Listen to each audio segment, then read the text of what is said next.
বিসমিল্লাহির রহমানির রহিম।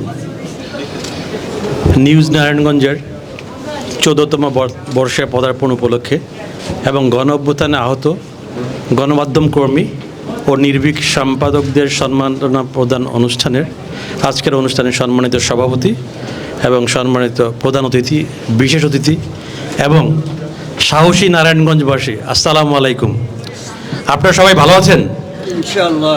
আল্লাহর রহমতে যেই ফ্যাসিস্ট সরকারের এবং অবৈধ সরকারের যে প্রস্থানের মাধ্যমে ছাত্র জনতার গণ আন্দোলনের মাধ্যমে শুধু ছাত্র জনতার আন্দোলনে এখানে ছাত্র, শিক্ষক, জনতা, সংবাদকর্মী এবং রাজনৈতিক কর্মী সহ সারা বাংলাদেশের সকল মানুষের একগ্রতাভাবে এবং সমন্বয়ের মাধ্যমে যে আন্দোলন পরিচালিত হয়েছিল, সে আন্দোলনের মাধ্যমে একটি অবৈধ সরকার দেশ থেকে বিশ্বের ইতিহাসে এরকম কোনো দেশে নাই যেখানে সরকার প্রধান, তার মন্ত্রীবর্গ, তার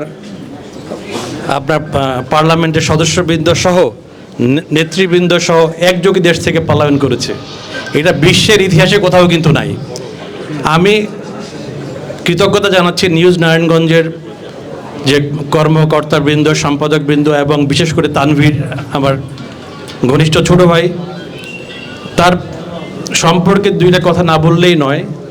আপনারা হয়তো অনেকেই জানেন না যে নিউজ নারায়ণগঞ্জের যে প্রেক্ষাপটটা তৈরি করেছিল, সে ও প্রবাসী থাকা অবস্থায় 1/11-এর সময় যে সারা বিশ্বে বিভিন্ন দেশে যে রাজনৈতিক আন্দোলনগুলো শুরু হয়েছিল, সেই রাজনৈতিক আন্দোলনগুলোর মধ্যে এই তানভীর গুরুত্বপূর্ণ ভূমিকা পালন করেছে আমার সহযোগী হিসেবে। এবং ওই সময় আমাদের মালয়েশিয়াতে বাংলাদেশ থেকে বিভিন্ন রাজনৈতিক নেতৃবৃন্দ এবং পরিবারবর্গ সহ আপনার দল, মত, ধর্মবর্ণ নির্বিশেষে সবাইকে সে আমার সাথে সহযোগিতা করেছে, ইনক্লুডিং আমাদের বেগম খালেদা জিয়ার ফ্যামিলির, আমাদের আরাফাত রহমান কোকো এবং পরিবার সহ সবাইকে সে সহযোগিতা করেছে ওই সময়টাতে। এবং যে সমস্ত নেতাকর্মীবৃন্দ আমাদের এখানে আশ্রয় নিয়েছিল ওই সময়টাতে, সেই তানভীর আমাদের সাথে সবসময় কার্যকর ভূমিকা রেখেছিল। তা আলটিমেটলি আমরা সারা বিশ্বের এবং বহির্বিশ্বের সারা প্রবাসীদের পক্ষ থেকে, বাংলাদেশ মালয়েশিয়া চেম্বারের পক্ষ থেকে এবং মালয়েশিয়া বাংলাদেশ বিজনেস অ্যাসোসিয়েশনের পক্ষ থেকে এবং বহির্বিশ্ব বিএনপির পক্ষ থেকে আমি নিউজ নারায়ণগঞ্জ এবং নারায়ণগঞ্জবাসীর প্রতি কৃতজ্ঞতা জানাচ্ছি। কারণ নারায়ণগঞ্জ সবসময় বহির্বিশ্বে ভাইরাল নারায়ণগঞ্জ হিসেবে বেশি পরিচিত। যত পজিটিভ কার্যক্রমগুলো আছে তার পাশাপাশি ছোট ছোট কিছু নেগেটিভ কার্যক্রমগুলোর জন্য নারায়ণগঞ্জ অনেক সময় সারা বিশ্বে ভাইরাল হয়েছে, শুধু বাংলাদেশে নয়। নারায়ণগঞ্জ একটি অত্যন্ত গুরুত্বপূর্ণ একটি জনপদ, বাংলাদেশের অর্থনৈতিক চালিকা শক্তি একটি খুব ইম্পর্টেন্ট একটা জায়গা দখল করে আছে নারায়ণগঞ্জ। সেই নারায়ণগঞ্জের যে মানুষ হিসেবে আমরা এখানে নিউজ নারায়ণগঞ্জের মাধ্যমে সবাই সাথে এখানে যে দেখা হলো এবং পরিচয় হলো এবং এখানে অনেক উপস্থিতি, যেটা আমি নারায়ণগঞ্জে আগে কখনো দেখিনি, যে কোনো পত্রিকার একটা অনুষ্ঠানে সব জায়গাতে এই উপস্থিতিকে একসাথে ধারণ করতে পেরেছে। তা আমি আশা করব আপনারা সবাই ভালো থাকবেন, আমাদের জন্য দোয়া করবেন।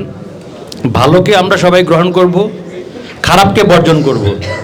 অতীতে কারা কি ভুল করেছে, কি করেছে, সেটার থেকে আমরা সবাই শিক্ষা নিয়ে বাংলাদেশকে নতুনভাবে গড়ে তুলব এবং আমরা আমাদের যে সমস্ত শর্টকামিংগুলো আছে সেগুলোকে আমরা কালেকটিভলি আমরা সংরক্ষণ করার চেষ্টা করব এবং যে কোনোভাবে হোক আমাদের ভুলগুলোকে এই নিউজ নারায়ণগঞ্জের মতো আরও অন্যান্য মিডিয়াগুলা যারা সামনে তুলে ধরবে এবং তাদের মাধ্যমে আমরা আমাদের সঠিক কার্যক্রমগুলোকে সমাজের কাছে তুলে ধরব।